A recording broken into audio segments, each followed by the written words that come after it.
বাড়িতে যদি অনেকগুলো কলা থেকে যায় এবং একটু গাটা দাগ দাগ হয়ে যাবে, একটু তুলতুলে হয়ে যায়, তখন আর কেউ খেতে পছন্দ করে না। তো তখন ছটপট 3টে মাত্র ইনগ্রেডিয়েন্ট দিয়ে বানিয়ে নিন কলার বড়া।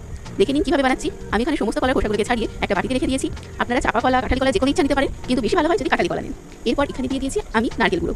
নারকেলটাকে কেটে মিক্সিতে একবার ব্লেন্ড করে নিলে একদম ছোটো ছোটো করে গুঁড়ো হয়ে যাবে। এবং তার সাথে দিয়ে দিয়েছি হাফ কাপ পরিমাণে ময়দা এবং হাফ কাপ পরিমাণে চালের গুঁড়ো। ময়দাটা দিয়েছি বাইন্ডিংয়ের জন্য, আর চালের গুঁড়োটা দিয়েছি যাতে মচমচে হয়ে যায়। তারপর পুরোটাতে একটা মিক্স করে দিন।